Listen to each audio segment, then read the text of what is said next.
रावण की लंका नहीं है। कर चरण कृतम वाक्कायजम कर्मजम वा। तो राम सेतु कैसे बना? कौन से राम सेतु की बात कर रही है? मैं राम सेतु की बात श्रीलंका और भारत के में जो स्ट्रक्चर है, तो श्रीलंका ही लंका नहीं है, तो वो जो स्ट्रक्चर है वो स्ट्रक्चर कुछ भी हो, लेकिन उसका रामायण के नल सेतु के साथ कुछ लेना देना ही नहीं है, जो कि लोग श्रद्धा में मानते हैं। इनफैक्ट हम उसको राम सेतु कहते हैं। मैं तो कहता हूँ वो राम सेतु भी नहीं कहना चाहिए। श्रवण नयनजम वा मानसम वा पराधम। श्रीलंका तो 100 योजन दूर है नहीं। करेक्ट। तो क्या ये जो आइलैंड्स शिफ्ट हुए हैं, जो ज्योग्राफी में चेंज हुआ है over the period of time, ये उसके कारण है कि श्रीलंका इतने पास आ गई है, या फिर विहितम विहितम वा सर्वमेदक्षवस्। हनुमान जी को चिरंजीवी बोला जाता है। हनुमान जी के बारे में माना जाता है कि वो आज भी हमारे साथ हैं, कि जब तक इस धरती पर राम नाम होगा तब तक वो रहेंगे। था कि जेन जी को अंडर एस्टिमेट मत करो। आप कोई जुगाड़ करके रॉन्ग आंसर उनको दे देंगे तो जेन जी जरूर फाइंड आउट कर देंगे। जो ब्लड सकिंग बैट्स है वो पूरा विश्व में अभी सिर्फ दक्षिण अमेरिका में है, जिसका वर्णन सुग्रीव कर रहा है 14,000 साल पहले। तो लास्ट प्रश्न का जो उत्तर है वो मेरे लिए बहुत ही इजी है। जय जय करुणाब्धे श्री महादेव शंभो। नीलेश जी, बहुत बहुत स्वागत एक बार फिर से हमारे इस चैनल पे रामायण के बारे में भी बात करने के लिए। जैसे अभी हमने पार्ट 1 किया है महाभारत पे, पार्ट 2 करेंगे हम रामायण पे। बहुत सारे मेरे प्रश्न हैं। रामायण, मुझे ऐसा लगता है कि मैं बहुत ही ज़्यादा पर्सनली जुड़ी हुई हूँ रामायण के साथ। बहुत ज़्यादा टाइम मैंने इन्वेस्ट किया है रामायण पढ़ने में, वाल्मीकि रामायण, रामचरितमानस। तो मेरे बहुत सारे प्रश्न हैं। मैं सीधे प्रश्नों की वर्षा आपसे करूंगी। सबसे पहले तो मैं आपके हिसाब से ये जानना चाहूँगी कि रामायण एक्चुअली कब हुई थी, कितने समय पहले हुआ था? ओके। उसका समय आता है, राम और रावण युद्ध का जो वर्ष आता है वो आता है 12,209 BC। हमारे डिस्कशन के लिए, सिंप्लिसिटी के लिए हम कहेंगे 14,000 ईयर्स अगो, क्योंकि 12,200 में हम 2000 साल अभी के ऐड करेंगे तो 14,000 ईयर्स से ज़्यादा आ जाता है समय। तो हम डिस्कशन के लिए 14,000 ईयर्स अगो ऐसा उपयोग करेंगे। पर फिर ये त्रेता युग लाखों लाख साल पहले, फिर इसका और वो कैसे मतलब आप युगों के बारे में कुछ बताइए फिर। हाँ, तो ये दो बात सत्य है कि रामायण में ही ऐसा वर्णन आता है कि वो त्रेता युग की बात चल रही है। जैसे कि महाभारत में जो युद्ध का समय है वो द्वापर युग का अंत और कलयुग का भी प्रारंभ होने वाला है, ऐसा वर्णन। ट्रांजिशन पीरियड था। हाँ, ट्रांजिशन पीरियड। तो हमें ये समझना बहुत इम्पोर्टेंट है कि युग यानी कि युग लिटरली वर्ड में कनेक्टर, जोड़ने वाला, ऐसा युग ऐसा कनेक्टर। तो एक से ट्रांजिशन भी कह सकते हैं आप उसको, तो उसका संबंध है। लेकिन युग के बहुत सारे अर्थ है। जैसे कि मैंने कहा, जो एक अनादर संशोधक है अरुण उपाध्याय जी, उन्होंने 26 डिफरेंट व्याख्या ढूंढी है हमारे ग्रंथों से ही, और मैंने उसमें 10 और ऐड कर दिए हैं, तो 36 हो गए। तो जो हमारे दर्शक है, जो हमारे सुनने वाले हैं, उनको ध्यान में रखना पड़ेगा कि उनके मन में जनरली एक ही व्याख्या रहती है। वो क्या व्याख्या है? कलयुग के 4 लाख, अब इंग्लिश में इसमें 4,32,000 इंग्लिश में के, तो 432,000। द्वापर युग के उससे डबल यानी कि 8,64,000 ईयर्स। त्रेता युग के 3 टाइम्स 432 के, और कृतयुग के सब ऐड करके 4.32 मिलियन ईयर्स हो जाते हैं। ये जो व्याख्या है ना, जो सबके मन में अटी हुई है, वो इतना कैल्सिफाइड, फॉसिलाइज होके बैठे कि जब आप प्रश्न मुझे पूछ रहे हैं, मैंने आप 1 घंटा भी लेके और उत्तर दिया ना, तो भी बहुत लोगों के दिमाग में वो घटना जाती नहीं। क्योंकि वो क्या सोचते हैं, मेरे मन में जो मेरा जो डेफिनेशन है वो भाई वैसा ही रहेगा। आपका ये रिस्पॉन्सिबिलिटी है कि आपका 14,000 एडजस्ट करके दिखाओ। ऐसा एडजस्ट होगा नहीं। इसके लिए जो उनका जो प्रेमिस है ना, जो हमें सिखाया गया, जो उन्होंने इंटरनलाइज कर दिया है, उसको पूरा डिसॉल्व करके नष्ट करना पड़ेगा। नष्ट करने के पहले मैं उसका उत्तर दे दूं कि ये कहाँ से नंबर आते हैं। ये जो 432,000, 864,000 द्वापर के, त्रेता के उसके 3 टाइम्स, ये जो नंबर्स आते हैं, ये नंबर्स है हमारे यहाँ, ठीक है। लेकिन उसका मैथमेटिकल ये अरेंजमेंट है एस्ट्रोनॉमी के कार्य करने के लिए। हमारे जो सूर्यमंडल में, सूर्य बीच में है और पूरे ग्रह घूम रहे हैं, ये ग्रहों की गति, ऑर्बिटल पीरियड एकदम प्रिसाइज और एक्यूरेट हमें पता चलनी चाहिए, क्योंकि उसका एस्ट्रोलॉजी में उपयोग होता है कि जो कि मेरी जो पत्नी है अश्विनी, वो चार्टर्ड अकाउंटेंट है लेकिन जी। अभी एस्ट्रोलॉजी करती है। अच्छा। ओके, मुझे पत्नी का नाम भी लेना पड़ता है मेरे हर एक प्रोग्राम में। तो एडिट में रिमूव मत नहीं कीजिएगा। नहीं, बिल्कुल नहीं करूँगी, बहुत ज़रूरी है। हाँ, तो ये जो नंबर्स है, जो एक्यूरेसी एस्ट्रोनॉमी के लिए, जिसका एग्रीकल्चर में उपयोग होता है, नेविगेशन में उपयोग होता है, तो बहुत प्रिसाइज क्या बोलते हैं, लाइफ एंड डेथ का सवाल है उसमें। इसी के कारण एक्यूरेट होने चाहिए, इसलिए मैथमेटिकल अरेंजमेंट्स है वो ऐसा होता है कि आप सूर्य सिद्धांत में चले जाइए या आर्यभट्टिया में चले जाइए, ऐसा वर्णन आता है कि जब सूर्य के 4.32 मिलियन ईयर्स, महायुग मीन्स क्या हो गया, सूर्य के 4.32 मिलियन फेरे हो गए। जब सूर्य के 4.32 मिलियन फेरे होते हैं तो चंद्र के इतने होते हैं, गुरु के इतने होते हैं, शुक्र के इतने होते हैं, और फिर पृथ्वी की जो सूर्य की गति, पृथ्वी के आसपास की गति, एक्चुअली वो पृथ्वी की गति जी, है 365 डेज, उसका भी उसमें वर्णन आता है। तो आप रेशो ले सकते हैं कि चंद्र के इतने रोटेशंस डिवाइडेड बाय सूर्य के इतने रोटेशंस, फिर उसको 365 का एडजस्ट कर दो, तो आपको चंद्र को रोटेशन करने के लिए कितना समय लगता है, 27.3 डे, वो उससे उत्तर आ जाता है। गुरु के लिए 12 साल लगते हैं, शनि के लिए 29 पॉइंट इतना साल लगते हैं। ये एक्यूरेट नंबर आने के लिए ये अरेंजमेंट है। ये जो लंबा युग की जो अरेंजमेंट है वो सिर्फ एस्ट्रोनॉमी के लिए है, उसका इतिहास की कालगणना के साथ कोई संबंध नहीं है। तो रामायण त्रेता युग में हुआ, महाभारत द्वापर और कलयुग के संधि काल में हुआ, लेकिन वो कितना साल पहले हुआ और उसका हम ये एस्ट्रोनॉमी के जो युग है उससे गणना करने का प्रयत्न करना, यानी कि हमें एक चीज़, एक नाम से ही अलग अलग व्याख्या हो सकती है। जैसे कि आपका नाम मनोज्ञा है, तो क्या आप ही एक मनोज्ञा है? नहीं, और भी मनोज्ञा होगी। वैसे ही युग के डिफरेंट व्याख्या है। अच्छा, चूँकि रामायण के बारे में इतना मैंने पढ़ा है, तो जब हनुमान जी सीता जी को लेने के लिए जाते हैं तो ये बोला जाता है ना कि 100 योजन की दूरी उन्होंने कवर करी। फिर जब पुल बनता है तब भी ये डिस्क्राइब्ड है कि उन्होंने 4 दिन में शायद 100 योजन पुल बांध दिया। पर आज की श्रीलंका तो 100 योजन दूर है नहीं। करेक्ट।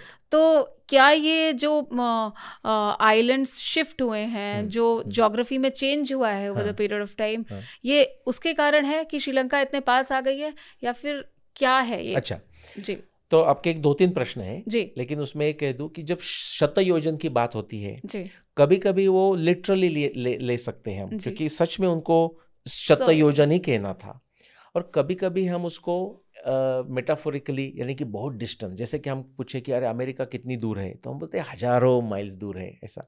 तो ये एग्जैक्ट नंबर नहीं है, जस्ट बहुत लंबा डिस्टेंस है कहने के लिए। ये एक बात हो गई। दूसरी बात, आपने श्रीलंका की बात की, तो श्रीलंका का जो श्रीलंका ये जो नाम मिला है वही 1972 में मिला है, 1972 में। उसके कारण अलग है, उसमें हम चर्चा ज़्यादा जाते नहीं।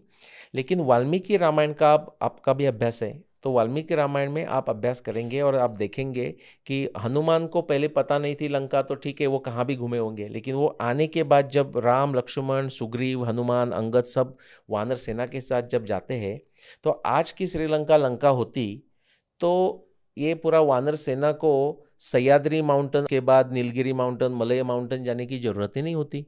वो तो उन्होंने ईस्टवर्ड जाना चाहिए था, आंध्र प्रदेश से निकल के नीचे रामेश्वरम की तरफ जाना चाहिए था। रामेश्वरम का वर्णन भी वाल्मीकि रामायण में नहीं है बाय द वे। तो फिर वो शंकर जी का मतलब पूजा जो करी थी वो कहाँ पे करी उन्होंने? शंकर जी की जो पूजा है ना वो भी वाल्मीकि रामायण में नहीं है, वो कंबर रामायण में आपको मिलेगी, और फिर वहाँ से तुलसीदास जी ने में लिया होगा, भावार्थ रामायण में महाराष्ट्र में मिलेगी। ये हमें भी समझना चाहिए। थोड़ा सा बैक ट्रैक करता हूँ कि हमारे ग्रंथों का ना एक प्राधान्य उद्देश्य क्या है वो भी हमें समझना चाहिए। कोई भी एक ग्रंथ में बहुत सारी बातें आती है, समझ लो हम ऋग्वेद या वेद की बात करें या ऋग्वेद की प्रायता बात करें, तो ऋग्वेद ये ध्यान प्रधान ग्रंथ है, इसलिए मंत्रों का आपका अर्थ समझे नहीं समझे इतना इंपॉर्टेंट नहीं है जितना मंत्रों का शुद्ध उच्चारण और चैंटिंग करना जरूरी है। उपनिषद का प्राधान्यता से वो वेद में ही आते हैं, लेकिन ज्ञान प्रधान है उपनिषद, ये ज्ञान प्रधान है। हम रामायण की बात करें तो उसमें इतिहास तो है, बाकी भी सब वेद का ज्ञान भी है, लेकिन रामायण ये प्राधान्यता से नीति प्रधान है। रामायण, सॉरी डिड आई से उपनिषद नहीं, रामायण ये नीति प्रधान है। आप महाभारत की बात करें तो महाभारत में सब कुछ है, तब भी प्राधान्यता से वो कर्म प्रधान है। हाँ, और भागवत पुराण की हम बात करें तो वो भक्ति प्रधान है। सिमिलरली हम जब ये ग्रह देखते हैं, ये जो रामायण पे जो अलग अलग जो ग्रंथ लिखे गए, जैसे कि तुलसीदास जी की मानस रामचरितमानस, एक संत एकनाथ की भावार्थ रामायण, कंब की रामायण, तो ये भक्ति रस से या भक्ति प्रधान ये ग्रंथ है। उसमें इतिहास भी आता है लेकिन भक्ति प्रधान ग्रंथ है। आपको बहुत चेंजेस मिलेंगे। एक एग्जाम्पल देता हूँ कि जैसे कि वाल्मीकि रामायण में जब विश्वामित्र आते हैं और दशरथ को कहते हैं कि मुझे राम चाहिए, तो दशरथ तैयार नहीं होता। जी बिल्कुल दशरथ नहीं तो थे। बेशुद्ध हो जाते हैं, जी 16 फिर भी से फिर भी वो देने के लिए तैयार नहीं, मुझे कुछ भी और मांगो, राम को मत मांगो। ओके, और बाद में फिर वशिष्ठ उनको समझाते हैं, वामदेव समझाते हैं, फिर होता है ना। ये जो लंबा जो ड्रामा कहे हम, ये वो तुलसीदास जी ने क्या किया है, एक दो लाइन में फिनिश चौपाई कर में दिया फिनिश है। करा। हाँ, वो कहा है कि विश्वामित्र आ गए, उन्होंने दशरथ से मांगा, दशरथ बहुत आनंदी हो गए और उनको उन्होंने दे दिया। समझाया और दे दिया। क्योंकि उनको उसमें लंबा समय बिताना नहीं है, क्योंकि वो भक्ति प्रधान है, उसमें वो हिस्टोरिकल नैरेटिव इतना इम्पोर्टेंट नहीं है। लेकिन हमें इतिहास के दृष्टि से देखना है, जो मेरा प्राधान्यता रहा है, एम्फेसिस रहा है, तो हमें वाल्मीकि रामायण का ही आधार लेना पड़ता है। जी, तो इसलिए हाँ, फिर जी इसलिए फिर श्रीलंका रावण की लंका नहीं है। तो जो अभी जो लंका का जो अस्तित्व जो होना चाहिए, वहाँ तो कुछ भी नहीं है, सिर्फ डीप ओशन है। लेकिन हमें जो वाल्मीकि रामायण के रेफरेंसेस है, एस्ट्रोनॉमी ग्रंथों के रेफरेंसेस है, और लास्ट समझ लो 1500-2000 साल में हुए बहुत सारे रामायण के ड्रामा, रामायण के लिखे हुए पेपर्स मीनिंग पुराने काव्य, उससे भी हमें पता चलता है। एक ही एग्जांपल लेता हूँ हमारे समय के कारण, कि पुराने मीन्स लाइक लास्ट 1000 साल में भी जो कोई ड्रामा काव्य लिखे गए, उसमें भी वर्णन ऐसा आता है कि समझ लो रावण निकला कोई सवारी करने के लिए, या भगवान राम निकले अयोध्या के लिए, तो वर्णन ऐसा आता है कि उनका विमान लंका से निकला, उसके बाद ये एक द्वीप दिखा, ये द्वीप दिखा, उसके लिस्ट में वर्णन आता है सिंहल द्वीप दिखा, उसके बाद फिर जम्बू द्वीप आया, मीन्स भारत की लैंड आई। तो जो श्रीलंका है उसका पहला नाम था सिंहल द्वीप। तो लंका से ये जो ग्रंथ है इन बिटवीन, उसमें भी लंका से उसको अलग माना गया है। तो श्रीलंका, ये लंका वैसी भी नहीं है रावण की लंका। तो कहाँ होनी चाहिए, हमें एस्ट्रोनॉमी टेक्स्ट बताते हैं कि श्रीलंका नहीं, लंका का जो जगह है वो 0 लॉन्जिट्यूड 0 लैटिट्यूड। तो 0 लैटिट्यूड यानी कि विषुववृत्त, इक्वेटर, 0 लॉन्जिट्यूड यानी कि प्राइम मेरिडियन आज की नहीं, ग्रीनिच से जाने वाली, वो तो ब्रिटिश लोगों ने हमारे से चुरा के लेके गई 1860 में। लेकिन तब की जो अभी हम हमारे सब एस्ट्रोनॉमी टेक्स्ट में जो प्राइम मेरिडियन है, उसका वर्णन ही ऐसा आता है कि दैट लाइन फ्रॉम उत्तर ध्रुव से दक्षिण ध्रुव में जाने वाली, कि जो सुरालय से जाती है, ऊपर का कोई जगह, उसके बाद कुरुक्षेत्र, रोहतक, स्थानेश्वर, उज्जैन, और बाद में बदामी, वातापी, ऐसा करके जो जाती है और लंका में मिलती है। तो सब हमारा जो इंडियन एस्ट्रोनॉमी है वो इक्वेटोरियल एस्ट्रोनॉमी है। तो वो जहाँ 0-0 हो जाते हैं, वो अभी जगह हमने देखेंगे तो हमें पता चलता है कि अभी जो मालदीव्स है ना, उसके पूर्व में डीप ओशन में अभी वो जगह आती है। तो लंका का क्या हुआ हमें पता नहीं, बट अभी वो लंका है नहीं। तो राम सेतु कैसे बना? कौन से राम सेतु की बात कर रही है? मैं राम सेतु की बात, श्रीलंका और भारत के में जो स्ट्रक्चर है, तो श्रीलंका ही लंका नहीं है, तो वो जो स्ट्रक्चर है वो स्ट्रक्चर कुछ भी हो, लेकिन उसका रामायण के नल सेतु के साथ कुछ लेना देना ही नहीं है, जो कि लोग श्रद्धा में मानते हैं। तो राम सेतु जो बनाया गया था तो वो टेम्पररी ही बनाया गया था और उसका भी कोई अस्तित्व नहीं है। उसका अस्तित्व हाँ नहीं है। उसके नीचे के कोई जैसे लक्षद्वीप, शायद वो एरिया हो, वहां से बनाया होगा, लेकिन उसका अस्तित्व हाँ नहीं, वो हो सकता है, मैं स्पेक्युलेटिव बोल रहा हूँ। लेकिन आप वर्णन देखें वाल्मीकि रामायण का, कि जहाँ जहाँ जगह के लिए, जैसा हम ब्रिज बांधते हैं तो बीच में सपोर्टिंग रखते हैं, ऐसे स्टोन्स डालते थे और बाद में ट्रीज लाके उसको वाइन से बांधते थे, वो चले जाएंगे। ऐसा कोई फॉसिलाइज वुड कहाँ मिलता है? और मिलता है तो भी वो श्रीलंका के यहाँ ढूंढना नहीं चाहिए, वो आप लक्षद्वीप जाके पानी में स्विमिंग करके, डीप ओशन स्कूबा डाइविंग करके देख सकते हैं लोग। कुछ मिलेगा नहीं ऐसा मुझे लगता है, बट जिनको इच्छा है वो देख सकते हैं। तो अभी का जो वो दिखता है, जो पुल दिख रहा है, पुल जैसी जो आकृति दिख रही है, जो आपके हिसाब से पुल नहीं है, रामायण के साथ कोई संबंध नहीं है। तो वो क्या चीज है? वो ऐसे वो नेचुरल स्ट्रक्चर है, नेचुरल स्ट्रक्चर है वो, उसमें तो कंस्ट्रक्टेड स्ट्रक्चर नहीं है। बट समझ लो वो कोई रिसर्च के बाद कंस्ट्रक्शन स्ट्रक्चर हुआ, ऐसा सिद्ध हुआ, या अभी भी कोई मान रहा है कि वो कंस्ट्रक्टेड स्ट्रक्चर है, तो हो भी सकता है, उसके साथ मैं आर्ग्यू नहीं कर रहा हूँ, लेकिन ये मैं तब भी कहूँगा कि उसका रामायण के नल सेतु के साथ कोई संबंध हो नहीं सकता। आपको नहीं लगता कि ये भारत की जो पूरा पॉपुलेशन है, भारतीय जो हैं, वो राम जी पे बहुत भरोसा करते हैं, राम जी के इस मैमथ कार्य जो करा था उन्होंने, इस पुल बांधना उस पे, और उस राम सेतु पे जहाँ पे वो धनुष कोडी से बना हुआ है, उससे बहुत भरोसा करते हैं। तो ये उनके दिमाग के साथ खिलवाड़ और मेस्डअप करना नहीं हो जाएगा कि चलो किसी चीज़ पे तो भरोसा है उनको, और आप ये बोल रहे हैं कि नहीं ये तो पुल ही नहीं है, पुल तो कोई और था, आप तो गलत चीज़ को आप मानते चले आ रहे हैं। बहुत ही बढ़िया प्रश्न पूछा आपने। खिलवाड़ तो किसी ने तो की जरूर है, ये मैं कहूँगा, लेकिन आपका कहना यह है कि ठीक है किसी ने खिलवाड़ की भी हो, लेकिन आज तो लोगों के मन में वो एक श्रद्धा बैठी है, आप उसको क्यों हिला रहे हैं, ये हाँ, आपका क्योंकि प्रश्न जब है। इतने संशय कलयुग में हम इतनी सारी चीज़ों से स्ट्रगल कर रहे हैं, जहाँ पे हम युवाओं को, ये जो जेनजी है, हम उस पे उसको अपने हिस्ट्री तक को माइथोलॉजी करके Correct. शुरुआत करनी पड़ती Correct. है, तो किसी चीज़ पे अगर भरोसा हो रहा है तो उसको क्यों हिलाना है? इसलिए मैं कह रहा हूँ, अभी आपने जेन जी का उच्चार किया करके मैं उसको उपयोग कर रहा हूँ, नहीं तो मैं अदरवाइज दूसरा कुछ आंसर देता था कि जेन जी को अंडर एस्टिमेट मत करो। आप कोई जुगाड़ करके रॉन्ग आंसर उनको दे देंगे तो जेन जी जरूर फाइंड आउट कर देंगे। हमारे जो भारत की परंपरा है वो उनको सिखाना जरूरी है। आप कहाँ भी कोई लिस्ट करो, फॉर एग्जाम्पल दैवी प्रकृति का, दैवी वृत्ति का लिस्ट है, अभयम सत्व संशुद्धि, ज्ञान योग व्यवस्थिति, ज्ञान सब अभयम सत्व संशुद्धि, उसमें सत्य आएगा, अहिंसा सत्यम त्यागम, सब में सत्य सत्य आता है। सत्यमेव जयते ये हमारा भारत का ब्रीद वाक्य है, तो उपनिषद से आता है, सत्यमेव जयते नानृतम, हमें सत्य की ही सतत जय होती है, ना कि अनृत की। और सत्य न पंथा विततो दैवयाना, लेकिन आप बीच में कहाँ जुगाड़ करोगे, कहाँ तो किसी का, एक बच्चों का हम समाधान करते हैं ना, अभी बाहर मत जाना, बाहर भूत बैठे हैं रात में, तो बच्चा थोड़ा बड़ा हो जाता है तो उसको समझता है कि जो मम्मी बोल रही है वो कोई भूत नहीं है, तो जेन जी को भी वो पता चलेगा कुछ दिन में। उनका तो और ही उनका नेगेटिव हो जाएगा कि ये लोगों ने मुझे पहले 10 साल मेरे फंसाया उन्होंने कि ये श्रीलंका ही लंका है और बीच में का जो स्ट्रक्चर है वही नल सेतु है। इनफैक्ट हम उसको राम सेतु कहते हैं, मैं तो कहता हूँ वो राम सेतु भी नहीं कहना चाहिए। खुद वाल्मीकि, भगवान राम पे तो हमारी आस्था है ही, बट खुद वाल्मीकि उसको राम सेतु नहीं कहते।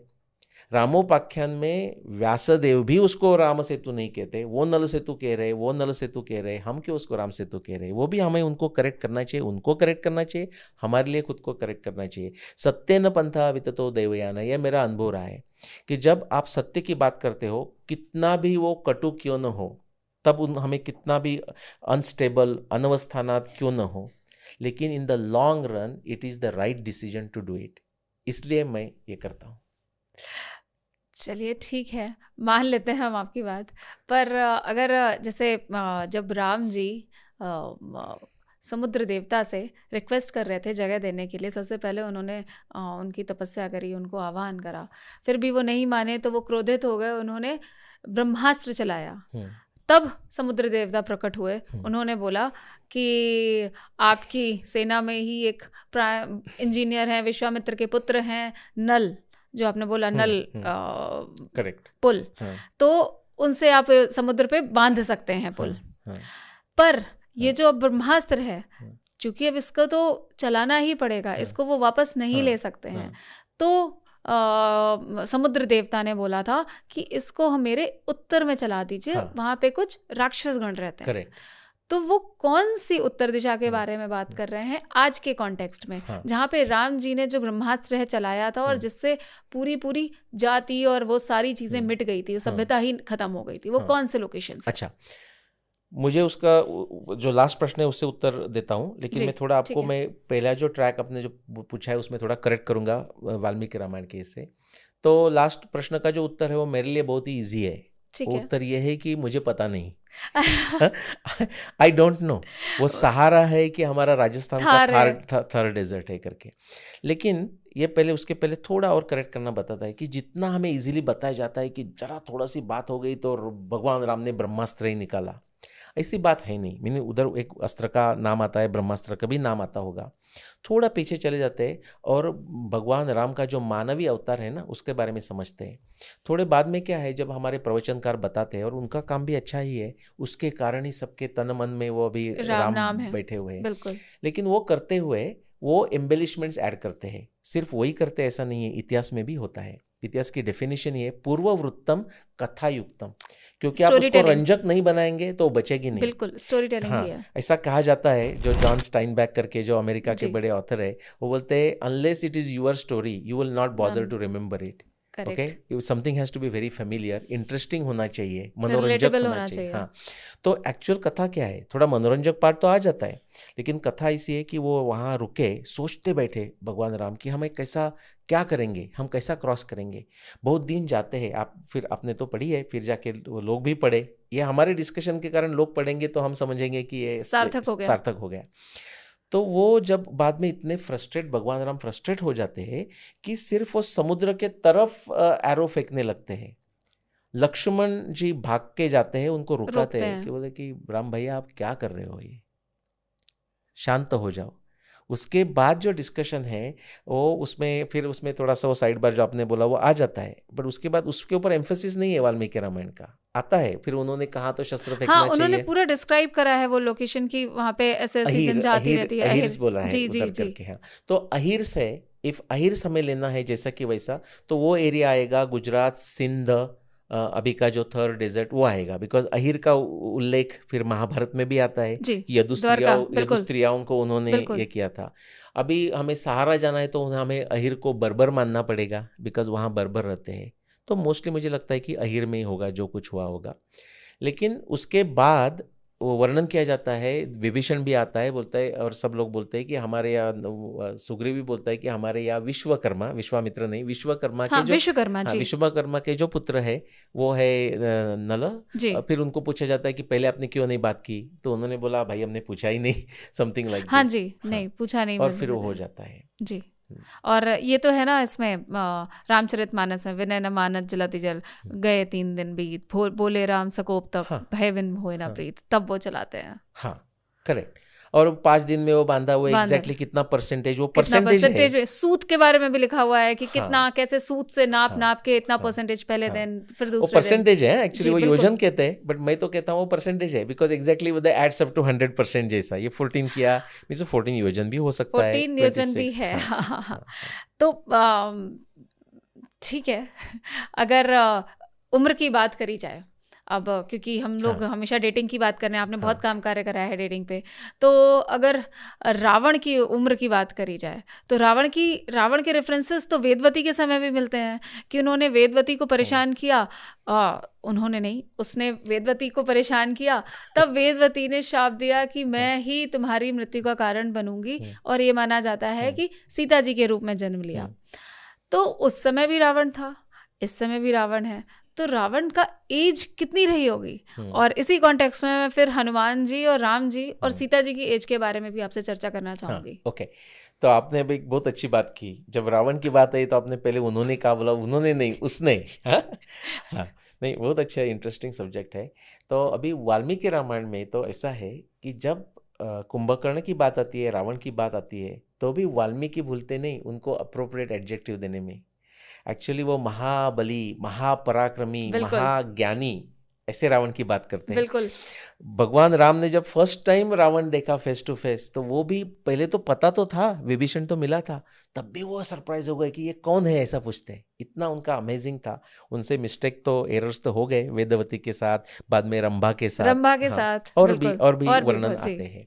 तो आपका प्रश्न है कि फिर रावण की आयु क्या, उसमें हमें ये समझना पड़ेगा। ये बहुत बार बाकी भी होता है, ये मेरा थियरी आप समझ सकते हैं। मेरे जो एक गुरु, मैं जिनको गुरु समान मानता हूँ, वो अभी नहीं है हमारे साथ, डॉक्टर पद्माकर विष्णुवर्तक। अभी 5-6 साल वो चले गए। उनका अमेजिंग इतना रिसर्च है कि उनको भारत रत्न में मिला तो भी कम है, लेकिन किसी को नाम भी पता नहीं। ये हमारे भारत की भारत एक की तो ये शोकांतिका बिल्कुल रति बिल्कुल है। हाँ, बिल्कुल जिसका कोई कुछ किया नहीं उसको भी भारत रत्न सब पद्म पुरस्कार मिल सकते हैं, जिनको अच्छा किया है उनको भी मिलते हैं। ये जी। मोदी जी ने बहुत अच्छी बात की है आजकल। बहुत सारे लोग ऐसे होते हैं जिन्होंने बहुत अच्छे कार्य करे हैं पर उनका नाम नहीं हुआ है। हाँ, उनका नाम नहीं। तो उन्होंने जो कहा है वही मैं थोड़ा आपके लिए रिपीट कर रहा हूँ, और जी। मुझे वो मान्य है वो जो कहते हैं।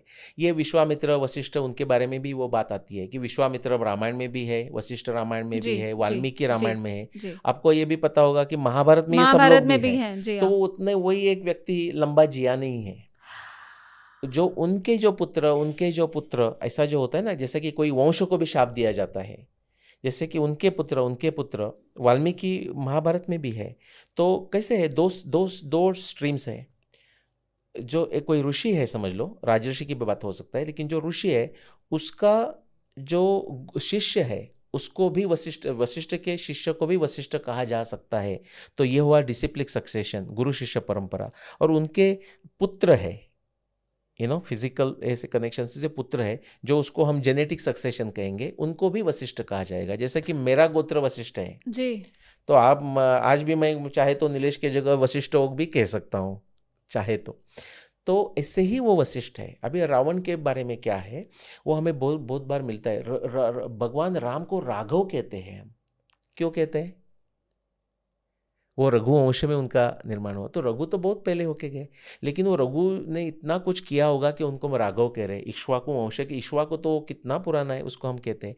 तो सिमिलरली जो रावण, उसमें बहुत सारे पावरफुल इसमें आते गए, उसमें रावण ऐसा होके, और वो जनरेशन चलते गए। नहीं तो हम ये एक्सप्लेन नहीं कर पाएंगे। आपने तो वेदवती की बात की, मैं तो उसमें ऐड करूंगा कार्तवीर्य अर्जुन का उन्होंने किया, और भी बहुत सारी घटना है उसमें। तो उसका अनन्यरण्य की घटना है। तो भगवान राम के पहले भी अनन्यरण्य का जो डायनेस्टिक ये डिस्टेंस है वो भी बहुत है। हाँ, वही राम जी के उसमें हुए थे, अनरण्य को हराया था। उन्होंने बोला था कि मेरे वंश में ही राम उत्पन्न होंगे, वही तुमको हराएंगे। तो बाकी सब ये राम के समय में सब इक्ष्वाकु में अल्प आयु के होके चले जा रहे, और रावण तो वैसा ही बैठा है सिंहासन पे। ऐसा नहीं हो सकता। तो उसके कारण हम ये कह सकते हैं कि रावण भी मल्टीपल रावण हो चुके हैं। अच्छा। जैसे कि विभीषण की मैं बात करूं, तो विभीषण तो वो विभीषण थे रामायण के समय के। महाभारत में भी विभीषण की चर्चा होती है कि जो सहदेव दक्षिण दिशा में निकलते हैं। विभीषण तो चिरंजीवी है ना, उनके बारे में तो ये माना जाता है। तो आपने अभी और एक डाइग्रेशन ले लिया। चिरंजीव की जो मुझे लिमिटेड बात है वो मैं बात कर दूं जी। चिरंजीव की भी बहुत सारी व्याख्या है। वैसे चिर काल तक जीने वाले चिरंजीवी, चिर को हम क्वांटिफाई नहीं कर पाएंगे। नहीं, आप क्वांटिफाई इन्फिनिट कर रहे हैं। हाँ, मैं बता रहा हूँ कि बहुत लंबे समय तक। और एक बहुत सारे आचार्यों ने ये व्याख्या दी है, मैं बात करता हूँ। वो व्याख्या ये है कि जैसे कि हमें लिस्ट पता है, उससे भी ज़्यादा चिरंजीव है, लेकिन जो क्या अश्वत्थामा, बलिर्व्यासो, हनुमांश, विभीषण, कृपः परशुरामश्च सप्तैते चिरंजीविनाम। तो ये मैंने एक आचार्यों से सुनी हुई व्याख्या की मैं आपको बोल रहा हूँ, ये मेरा कोई ये नहीं है, मुझे अच्छी लगती है वो व्याख्या। उन्होंने कहा है कि ये जो लोग हैं ना, ये 7 लोगों के नाम लिए, और भी कोई जो चिरंजीव होंगे, उनके बारे में उनकी एग्जैक्टली मृत्यु कैसी हुई उसको इतिहास को जानकारी नहीं है, इसलिए उनको चिरंजीव कहा गया। अभी आपके फेस पे बड़ा क्वेश्चन मार्क है, कन्विंस नहीं है। मैं आपको एक महाराष्ट्र की परंपरा बताता हूँ, शायद वो आपके यहाँ भी होगी। ऐसा पुराने ज़माने में होता था, जो कम्युनिकेशन के साधन नहीं थे, तो बिजनेस के लिए, व्यापार के लिए समझ लो, या परिक्रमा करने के लिए, यात्रा करने के लिए पुरुष लोग निकल जाते थे। कभी ऐसा होता था कि उनके बारे में कुछ न्यूज़ ही पता नहीं चली। तो महाराष्ट्र में ऐसी ट्रेडिशन है कि जो उसकी पत्नी रहेगी, बहुत समय प्रयत्न करने के बाद भी उनके बारे में कुछ पता नहीं चलेगा, तो गांव के लोग सब डिसाइड करेंगे कि हाँ, कुछ सब ट्राई किया, न्यूज़ नहीं है।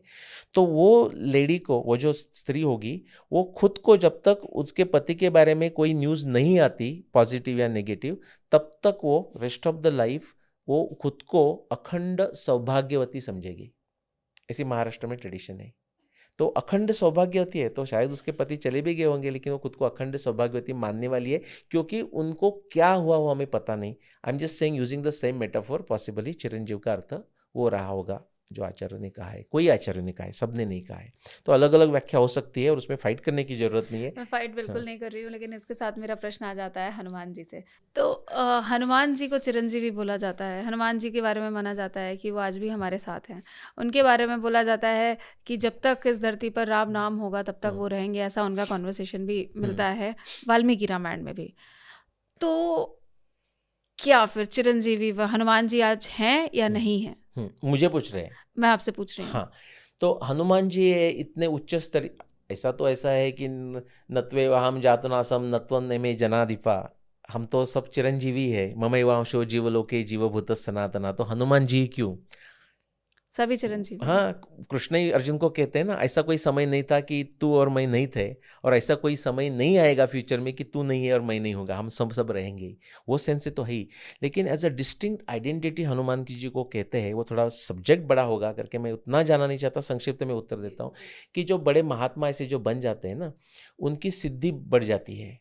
तो वो एक अपना उनका आगे का जो आत्मा का प्रवास होता है वो हो सकता है, लेकिन उसके बाद भी जैसे कि हनुमान भक्त हो गए, वो हनुमान भक्त आपको कहेंगे कि उनको दर्शन दिया हनुमान जी ने। क्या वो झूठ है? तो ऐसा नहीं है। जैसे कि महाराष्ट्र ट्रेडिशन में संत ज्ञानेश्वर बड़े संत होके गए 13th सेंचुरी में, और जो उनके जो भक्त है और उनके जो उनको गुरु मानते हैं, उनको उनका दर्शन होता है। मुझे नहीं हुआ है, मैं भी उनको गुरु मानता हूँ, लेकिन हुआ नहीं है, मेरी इतनी पात्रता नहीं होगी। लेकिन उनको कैसा दर्शन होता है? तो एक बड़ा वो एक आध्यात्मिक विषय होगा कि जिसमें अलग अलग हम जो बॉडीज कहते हैं ना, पंचकोश जैसा, उससे भी आगे जाके कि वो जो इम्प्रिंट्स है, वो इम्प्रिंट्स आपको दर्शन देती है। एक छोटी सी कथा बताता हूँ, जो मैंने अभी जो गुरु का नाम लिया डॉक्टर पविवर्तक का, ये मेरे बात नहीं हुआ है, लेकिन ऐसा हुआ है कि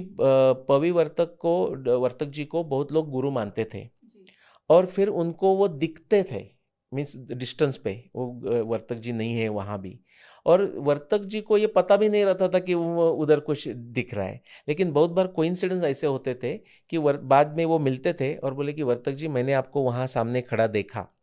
तो वर्तक जी बोले अच्छा, ऐसा बोलते थे, लेकिन वो तब ऐसा जो वो डॉट्स कनेक्ट करने का प्रयत्न करते थे, तो उनको कभी बहुत बार याद आता था कि हाँ मैंने तेरी याद निकाली थी, या तेरे बारे में डिस्कशन हो रहा था। तो जैसा कि वो इसलिए बोला वो लंबा सब्जेक्ट होगा। भागवत पुराण, आप भागवत पुराण का भी अध्ययन करते हैं तो स्कंद 3 और स्कंद 5 का अध्ययन और फिर बार कीजिए, उसको आपको मिलेगा कि जैसा हम ये हाथ रियल है कहते हैं, ये पाँव रियल है कहते हैं, लेकिन जब हम अंतःकरण की बात करते हैं, मन चित्त अहंकार, तो हम बोलते हैं कि चलो ये कोई जुगाड़ होगा। ये जुगाड़ नहीं है। इनफैक्ट हमारे जो वृत्ति बोले हैं ना, अभयम सत्व संशुद्धि ज्ञान योग व्यवस्थिति दानम दमश्च कर्मश्च, तो दान वृत्ति, ऐसा कहा जाता है कि दानव वृत्ति, ये जैसा मेरा फिंगर है ना, वैसी मेरी एक दानव वृत्ति एक एंटिटी है अंदर, वो सटल एंटिटी है। तो सिमिलरली दैट्स वाई दर्शन हो सकता है। ये जो मेरा अत्यंत लिमिटेड नॉलेज है मैंने शेयर किया, लेकिन ये बहुत ही डीप ओशन जैसा डीप सब्जेक्ट है। ठीक है। राम जी और सीता जी की उम्र की बात करनी थी, हम वापस से उस पे आते हैं अपने टॉपिक पे। हाँ, आपको उसमें कंट्रोवर्सी पता है ना? कंट्रोवर्सी शायद यही है कि सीता जी की विवाह की जो उम्र है उसके बारे में काफी विवाद होता है। 6 ईयर होता है और 6 साल की थी, ऐसा एक वर्णन आता है। आपको मेरा एक ब्लॉग है, शायद आपने ये जब आप पॉडकास्ट रखेंगे तो ब्लॉग का लिंक भी दे सकते हैं। बिल्कुल। Age of Rama ji, age of Rama why does it matter, ऐसा करके ब्लॉग है मेरा। उसमें मैंने बहुत ही डिटेल में दिया है। मैं संक्षिप्त में बताता हूँ कि वाल्मीकि रामायण में ही ये दोनों जो आप बातें हैं ना उसकी चर्चा है। वो कौन से दोनों बातें हैं कि हम ऐसा करेंगे कि जब भगवान राम वनवास में निकले तो उनकी आयु क्या थी, उससे ये प्रॉब्लम सॉल्व हो जाते हैं, क्योंकि वो फिर उनका विवाह कब हुआ होता है। तो एक जो रेफरेंस है, जो कंट्रोवर्शियल, जो लोगों को ज़्यादा पता है, उससे प्रारंभ करते हैं कि उसमें सीता ऐसी बताती है और फिर मारीच ऋषि रावण को बताता है वगैरह वगैरह, 2-3 जगह आते हैं कि जब उनका विवाह हुआ, पहले वो कहती है कि मेरा विवाह के बाद मैं अयोध्या में 12 साल रही, उसके बाद वनवास में हम निकले। और विवाह जब हुआ तब राम की आयु 13 थी और मेरी आयु 6 थी। ऐसे सीता के मुंह में ऐसे वाक्य वाल्मीकि रामायण में आते हैं। ओके, तो फिर वो 6 में 12 ऐड करो तो उनका 18 हो जाएगा और भगवान राम का 25 के आसपास हो जाएगा, 13 + 12 जो कुछ होगा वो, ऐसा वर्णन किया जाता है। ये है वाल्मीकि रामायण में रेफरेंसेस। इसके अगेंस्ट जो रेफरेंसेस है वो ऐसे है कि जब विश्वामित्र आते हैं तो उन 16 वर्ष 16 साल के थे। हाँ, तो 16 साल के थे। उसके बाद वो सिद्धाश्रम में उन्होंने काम किया, इमीडिएटली मिथिला गए, उनका विवाह हो गया, तो इसका मतलब उनका विवाह के समय वही उनका 16 था। उसके बाद वो चारों के विवाह हो गए, अयोध्या में इमीडिएटली आ गए। उसके बाद जो वर्णन आता है वो वर्णन ऐसा आता है कि उसके बाद तो ठीक है, बाल विवाह तो अभी अभी तक भी होते थे, लेकिन रामायण के समय का वर्णन ऐसा आता है कि वो चारों कपल्स अयोध्या में आने के बाद मेरे ब्लॉग में सब डिटेल वर्सेस है वाल्मीकि रामायण के, वो अपने अपने महल में, अपने अपने क्वार्टर्स में प्राइवेसी में रहने लगे। तो ये जब बहुत छोटे होंगे तो पहले बाल विवाह तो होते हैं, लेकिन वो प्राइवेसी में रहने नहीं लगते थे जब तक उनका मेंस्ट्रुएशन मैच्योरिटी नहीं आएगी तब तक का। तो वो मैच्योर थे, इसलिए वो प्राइवेट क्वार्टर्स में रहने लगे हैं। तो ये कॉन्ट्राडिक्ट करता है वो 6 वाला। पहले 16 ईयर्स जो है हमारा उन 16 वर्षों, वो भी कॉन्ट्राडिक्ट करता है, क्योंकि वैसा तो राम का आयु 13 होनी चाहिए, तो पहले ही 16 हो चुकी है इसके पहले।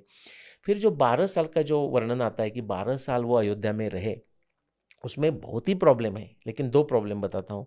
एक तो आप क्रिटिकल एडिशन में देखोगे, बड़ौदा का क्रिटिकल एडिशन में, धन्यवाद मेरे मित्रों के लिए, मैं बोरी कहता हूँ उसको, बड़ौदा का एक क्रिटिकल एडिशन है वो, तो उसमें आप देखेंगे कि वो वर्ष आता है कि संवत्सर, 1 साल के लिए वो रहे, 12 साल नहीं रहे। तो दूसरे एक जो फॉर्मुलेशन वर्ष आता है उसमें होता है द्वादश समा, यानी कि 12 ईयर्स। लेकिन वो इजीली मिस्टेक हो सकती है कि समा का उल्टा मास कर दिया तो 1 ईयर हो गया। फिर और एक उसको सपोर्टिंग एविडेंस ऐसा है कि इमेजिन कीजिए 12 साल वो रहे, वो फिर राम का राज्याभिषेक होने वाला था और वनवास में जाना पड़ा। नाउ इंटरेस्टिंग थिंग इज, युद्ध अपना विवाह होने के बाद उसका युधाजित मामा उसका आया है भरत का, और भरत और शत्रुघ्न और उनके जो पत्नी है वो चले जाते हैं। क्या वो 12 साल रहे? हाँ, क्योंकि इधर जब हो रहा है अभी, और जो वर्णन है ऐसा होता है कि सीता और भगवान राम ने मल्टीपल ऋतु वो अयोध्या में रहे। तो 2 से ज़्यादा ऋतु भी बहु संस्कृत में हो जाता है। तो 1 वर्ष ही करेक्ट है, उनका आयु 16 होना ही करेक्ट है। और 3 रेफरेंस क्विकली बताता हूँ कि जब वो निकलते हैं ना वनवास के लिए, तो उनके आयु के 2 रेफरेंसेस आते हैं। एक बार 17 वर्ष थे, 17 साल के थे ऐसा आता है, और दूसरे यहाँ जो गोरेसियो का जो वाल्मीकि रामायण का एडिशन है उसमें आता है 18। तो 17-18 तो हो सकता है, और 16 था तो 16 + 1 तो 17, वो भी करेक्ट है। और लास्ट रेफरेंस, जब सीता वनवास में जाती है और अत्रि ऋषि और अनुसुईया के साथ जब उसकी बात चल रही है, तो अनुसुईया जब बताती है थोड़ी आपकी बायोग्राफी बताओ टाइप का, तो वो कहती है कि पति संयोग सुलभम, जब मेरी आयु ऐसी हो गई कि पति के साथ संयोग होना सुलभ है, तब मेरे पिता को चिंता हो गई कि विवाह कैसे होगी। अभी वो 6 साल में नहीं होगी वो। बिल्कुल बिल्कुल, जब मैं विवाह योग्य हो गई तब मेरे पिता को चिंता हुई, तब उन्होंने बात करी। तो इससे ये क्लियर होता है कि भगवान राम और सीता मोर और लेस एक आयु के ही थे, अराउंड 16 ईयर्स के थे। उनका तब विवाह हुआ, 1 साल वो अयोध्या में रहे 17-18 तक, और तब वो वनवास में। अभी मेरे दिमाग में एक थॉट आ रहा है, क्या ये भी हो सकता है कि द्विज जो यज्ञोपवीत संस्कार होता है उसको द्विज भी बोलते हैं, चूंकि तो द्विज के बाद ये दूसरा जन्म चूंकि बोला जाता है कि ज्ञान की प्राप्ति हो रही है, तो जब राम जी का जन्म हुआ होगा, उसके बाद जब यज्ञोपवीत संस्कार हुआ होगा, तो उसके बाद वो एज कैलकुलेट कर रहे हैं, आगे की कैलकुलेट नहीं करी हो उसको वो करके द्विज, क्योंकि दूसरा जन्म हुआ है उसके बाद के 16 साल, तो वो चीज़ें फिट हो जाती हैं उसके हिसाब से कैलकुलेशन में। तो ऐसा अनेक लोगों ने, जो ट्रांसलेट करने वाले या कमेंटेटर्स ने या टीका में किया है जी। लेकिन अभी जो हमने जो बातें डिस्कस की ना, उसके साथ कॉन्ट्राडिक्ट होता है, बिकॉज उन 16 वर्षों उसके बाद इमीडिएटली उनका विवाह होना, 1 साल ही रहना, और 1 साल के बाद वनवास में चले जाना, वो सबको कॉन्ट्राडिक्ट करेगा, वो इंटरप्रिटेशन को कॉन्ट्राडिक्ट करेगा। तो चाहे वो हम इंटरप्रिटेशन वो सिर्फ श्लोक के लिए जात जो वर्ड है जाति उसके लिए मान भी ले, तो भी बाकी जो ये है तो कॉन्ट्राडिक्ट करते हैं। तो हम ये कैसा सॉल्व करते हैं? इसलिए ही विज्ञान बुद्धि की जरूरत है, इसलिए ही तर्कशास्त्र की जरूरत है और तंत्र युक्ति की जरूरत है। इनफैक्ट अभी जो हमने किया ना, वो तंत्र युक्ति का उपयोग किया, तर्कशास्त्र का उपयोग किया और विज्ञान बुद्धि का उपयोग किया, और उसमें और एक ऐड कर दूं, विवेक बुद्धि का उपयोग किया जी। अगला प्रश्न मैं, चूंकि समय की बहुत ज़्यादा कमी है, मैंने आपकी फ़्लाइट भी है, मैंने आप लोगों के लिए केवल इतना सर को बिठाया हुआ है, सर की फ़्लाइट है, सर को निकलना भी है। अगला प्रश्न मैं पूछूंगी कि मैं बहुत ज़्यादा खुश हो जाती हूँ जब मैं सुग्रीव के बारे में पढ़ती हूँ कि सुग्रीव ने जब सब लोगों को, सारे वानरों को ग्रुप्स में डिवाइड करा था सीता जी की खोज के लिए, तो अलग अलग ग्रुप को अलग अलग डायरेक्शन में भेजा था, और अलग डायरेक्शन में भेजने के साथ साथ उन्होंने सारे इंस्ट्रक्शंस दिए थे कि आप यहाँ तक जाओ, आपको उस ज्योग्राफिकल लोकेशन में कौन कौन सी चीज़ें मिली थी। यहाँ तक कि उन्होंने ये भी बताया था कि कुछ पोल्स के बारे में भी बात करी थी कि आप 6 महीने वहाँ पे 6 महीने रात रहती है तो वहाँ मत जाना।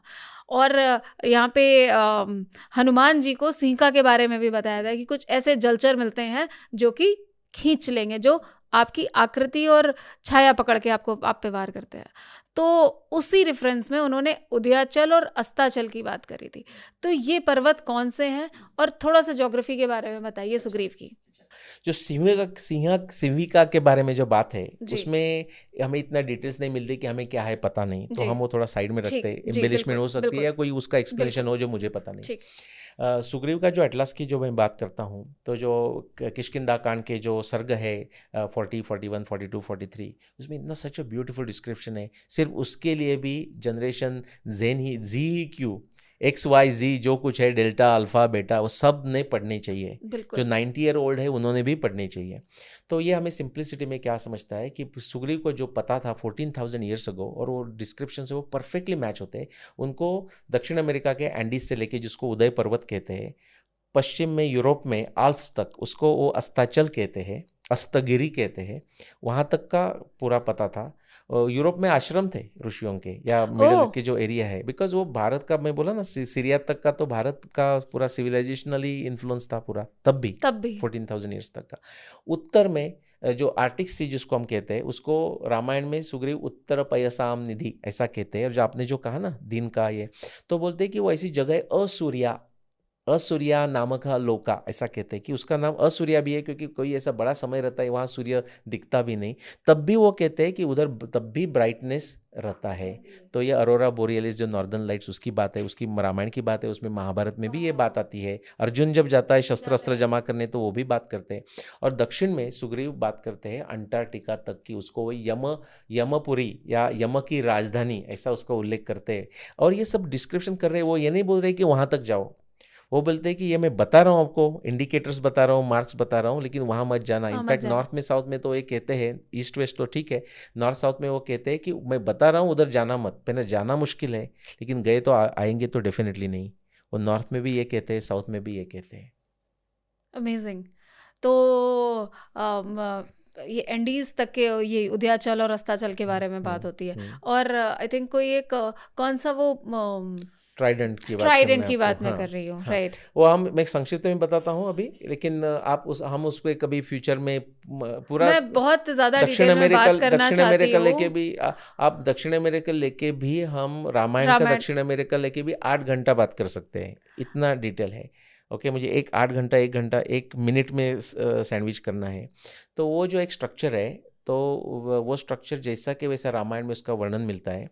और वो उधर के लोगों को पता नहीं, लेकिन रामायण में ये भी वर्णन मिलता है कि वो किसने बिल्ड किया, कब बिल्ड किया और क्यों बिल्ड किया। ओके, ये सब वर्णन उसके मिलते हैं। त्रिशिरा कांचनस केतुस तालस्तस्य महात्मना स्थापित पर्वतस्य आग्रे विराजति सवेदिका। एग्जैक्टली आप ये वर्स लीजिए और वो वहाँ का परु का स्ट्रक्चर लीजिए, और कोई दूसरा डिस्क्रिप्शन उसका हो ही नहीं सकता। और ये क्यों बनाया, तो कि पूर्वस्यादिशि निर्माणम, पूर्वस्यादिशि निर्माण करने का इंटरनेशनल डे लाइन जो आज होता है वो पूर्वस्यादिशि निर्माण के लिए है। ऐसा ही क्या है, पूर्वस्यादिशि निर्माणम कृतम तत्त्रिदशेश्वरे ततः पर हेममय श्रीमान उदय पर्वत। उसके पीछे चले जाइए तो हिम से आच्छादित आपको उदय पर्वत मिल जाएगा, जो एंडीज है। क्विक एक बात बताता हूँ कि वो एंडीज जो नाम आया कैसा पता नहीं। आप थोड़ा सा डिटेल में बता दीजिए, क्योंकि मेरे पास केवल एक ही प्रश्न है, मैं इसको नहीं खींचूंगी। अच्छा, इसके बारे में हम थोड़ी देर डिटेल में बात कर लेते हैं कि साउथ अमेरिका में और इधर और 2-3 बातें बताता हूँ, प्लीज बताइए। तो एंडीज है ना, उसका ओरिजिन कैसा है हमें पता नहीं, कि वो नेटिव ओरिजिन था या ये फिर स्पेनिश लोगों ने कुछ मॉडिफाई अपना चंद्रगुप्त का सैंड्रोकोटो जैसा कर दिया, पता नहीं।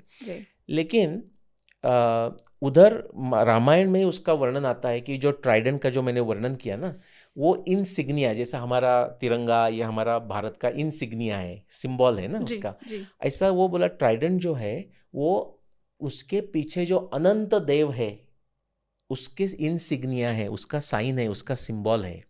तो अनंत देव कौन है? जी वो रामायण कहता नहीं, लेकिन आप भागवत पुराण में मुझे लगता है 5वां स्कंद, लेकिन वो आप इजीली चेक कर सकते हैं, ग्लोरीज ऑफ अनंत देव करके आपको चैप्टर मिल जाएगा। अच्छा। तो उसमें वर्णन किया है कि अनंत देव कौन है उधर। हमें वो अनंत शेष वगैरह तो पता है, तो वही है, बट उसमें ये कहा है कि अनंत देव ये पाताल का माउंटेन है, ऐसा भागवत पुराण में कहा है। साउथ अमेरिका पाताल है, हमारे पास समय कम है करके मैं उसमें ज़्यादा जाता नहीं। तो ये अनंत जो एंडीज माउंटेन है, एक्चुअली पूरा नॉर्थ अमेरिका साउथ अमेरिका में जो चेन है, नॉर्थ अमेरिका में उसको एंडीज कहते नहीं, लेकिन वो चेन जो रॉकी माउंटेन जो हम कहते हैं ना, वो पूरा सेंट्रल अमेरिका से जाके वही नीचे एंडीज बन जाता है। तो अभी आप इमेजिन कीजिए अनंत का वर्णन क्या है, सहस्र हेड्स है उसको। अभी सिंप्लिसिटी के लिए हम 7 दिखाते हैं, 5 दिखाते हैं, कभी 3 दिखाते हैं, लेकिन सहस्र हेड्स है। तो एंडीज के जो हर एक पीक है ना, वो उसके हेड्स इमेजिन करो।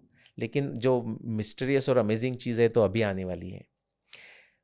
एंडीज माउंटेन में अभी आप जाके देखोगे, बाद में आप जरूर जाके देखना, गूगल में जाके सिर्फ ये टाइप करना अनंता, ANANTA, और मोन्ते अनंता, सेरो अनंता, जो स्पेनिश के जो भी वर्ड है, करो मोन्ते अनंता इन एंडीज, सेरो अनंता इन एंडीज, तो आपको एंडीज माउंटेन में 4 या 5 पिक्स मिल जाते हैं। उसका नाम है अनंता, जैसा कि वैसा स्पेलिंग, सेरो अनंता, मोन्ते अनंता और पुंतो अनंता, ऑल दैट लाइक दैट। और जब स्पेनिश लोग आ गए तो मैंने जब देखा तो मैंने बोला कोई भी लास्ट 400 ईयर्स में कोई भारत का आदमी जाके उसने कुछ पिक्स को नाम दिया होगा, तो फिर वो ये नहीं चलेगा। तो उन्होंने जब गए तो स्पेनिश लोगों ने रिकॉर्ड्स लिखे हुए हैं कि ये जो नाम था तब जब गए 500 ईयर्स पहले, तो नाम वो अनंता ही था, और इनको पता नहीं, तो उसने लिखा है कि अनंता अनंता, और उसका पता नहीं, बट उसका कुछ तो केचवा या अयामारा लैंग्वेज में कुछ तो मीनिंग होगा, क्योंकि उनको पता नहीं है, अयामारा केचवा को पता नहीं है वो अनंता क्या है। लेकिन हमारे भागवत पुराण में और हमारे वाल्मीकि रामायण में उसका अच्छी तरह वर्णन है, सब मैच होता है अभी जो क्या। और एक लास्ट बताता हूँ कि जब वो सुग्रीव वर्णन करते हैं, और बहुत सारे हैं इसलिए बोला 8 घंटा लगेंगे उसको, लेकिन ऐसा है कि वो एक वैम्पायर बैट्स की बात करते हैं, मंदेह नाम राक्षसा, ऐसा वर्णन आता है, ऐश कलर के राक्षस थे। अभी भी उधर फॉसिलाइज रिकॉर्ड्स में 3 वैरायटीज के ऐसे वैम्पायर बैट्स मिलते हैं। बैट्स तो हमें सब जगह मिलते हैं, बैट्स को हिंदी में क्या कहते हैं? चमगादड़। जो कुछ है वो तो बैट्स तो दुनिया में मिलते हैं, लेकिन vampire bats, most of the bats are frugivorous है, फ्रूट्स वगैरह ऐसे खाते हैं। लेकिन वैम्पायर बैट्स जो ब्लड सकिंग बैट्स है, वो पूरा विश्व में अभी सिर्फ दक्षिण अमेरिका में है, जिसका वर्णन सुग्रीव कर रहा है 14,000 साल पहले। मंदेह नाम राक्षसा, वो ऊपर से फ्लाई करने वाले की शैडो देख के उसको जाके अटैक करते, जैसा ईगल अटैक करके फिश को करता है, और उसका ब्लड सक कर लेते, और उल्टा खुद को हैंग कर लेते दिन के समय, तो वो बैट्स ही है। एक क्वेश्चन मैं पूछूंगी कि ये जो आप अनंता की बात कर रहे हैं, ये वही है, ये कौन से पर्वत हैं जिनके ऊपर सिटीज मिले हैं, ये उन्हीं की बात हो रही है? नहीं, एंडीज माउंटेन के ऊपर सिटीज कोई जगह मिलते हैं, जैसे माचू पिचू, हाँ, तो Machu Machu Picchu Picchu is in Andes, yes, Machu Picchu is in Andes, correct. तो ये वही यमलोक है क्या? नहीं, वो यमलोक नहीं, अंटार्कटिका यमलोक है ये। हमारे अभी फिर लंबा चलते जाएगा वो, उसके लिए अलग करना पड़ेगा। महाबली का पाताल है ये, पाताल हाँ, जब वामन ने उनको मुंह कर दिया, हाउस अरेस्ट कर दिया, उसके बाद उसके पाश निकाल दिए, तो ऐसा वर्णन आता है भागवत पुराण में। 8 स्कंद में वर्णन आएगा, शायद 8 स्कंद में। सर, मैं इसके बारे में आपसे अलग मैं पॉडकास्ट करूंगी, क्योंकि मुझे बहुत ज्यादा इंटरेस्ट है सुग्रीव की ज्योग्राफी के बारे में, डिटेल में समझना है मुझे। कभी करेंगे। मैं बस आखिरी क्वेश्चन पूछूंगी, और ये क्वेश्चन होगा बहुत ही भावनात्मक प्रधान, और वो प्रधान है कि भक्ति प्रधान है, कि जब राम जी को समुद्र देव आए थे उनसे मिलने के लिए, तो समुद्र है, वो पर्सोनिफाई कैसे हो गए? कि क्या वो कोई राजा थे वहाँ के, या जैसे अग्निदेव भी सीता जी को निकाल के लाते हैं, तो वो अग्निदेव वो अग्नि ही थी, या फिर वहाँ के कोई राजा थे जिनके पास उन्होंने राम जी ने छोड़ दिया था, या क्या था? अच्छा, वो उसमें मैं थोड़ा ऐड कर दूं, जैसे कि बहुत बार आकाशवाणी हो जाती है। जी हाँ, आकाशवाणी हो जाती है। ये सब हम कंबाइन कर सकते हैं कि ऐसा है कि उसको इंग्लिश का डिसिप्लिन में हैगियोग्राफी कहते हैं, कि जो नैरेशन जो है ना, नैरेटर को नैरेशन कंटिन्यूशन करना है, उसमें फिर ब्लैंक्स रखने नहीं है। तो कंटिन्यूशन करने के लिए उनको कभी कभी नैरेटर्स का रोल आता है, ऐसा करना पड़ता है। दूसरी जो बात है, इतिहास की जो डेफिनेशन है, पूर्ववृत्तम कथायुक्तम इतिहासम प्रचक्षते, तो वो कथा युक्त में रोचक करना है एक बात है, लेकिन नैरेशन भी डिस्कनेक्ट नहीं लगना चाहिए। इसके लिए जो वर्णन है उसमें वो वर्णन आता है, जैसे कि कभी भी कोई अच्छी बात हो गई तो एक और वर्णन आता है, रामायण में आता है, महाभारत में आता है कि पूरे देव देवता ऊपर आकाश में आ गए और उन्होंने पुष्प वृष्टि कर दी। ये जैसा आप समझेंगे वैसा ही ये हमें समझना है। एग्जैक्टली क्या हुआ हमें पता नहीं एक्चुअली, बट आप मुझे आप पूछेंगे, कोई गन होल्ड करे बोला कि नहीं नहीं उसका उत्तर देना ही है, तो मैं ये कहूँगा कि ये एम्बेलिशमेंट है। ठीक है सर, बहुत बहुत आभार सर। हमारे दर्शकों को भी मैं बोलूँगी कि सर से जितने भी प्रश्न हैं, वैसे तो बहुत ही छोटा हमारा कॉन्वर्सेशन हो पाया है, पर आपके स्टिल कोई प्रश्न बचते हैं रामायण से रिलेटेड, तो आप ज़रूर पूछिएगा कमेंट बॉक्स में। मैं सर को पक्के से दोबारा बुलाऊंगी। सर बहुत बहुत आभार, बहुत बहुत धन्यवाद आने के लिए। धन्यवाद मनोज।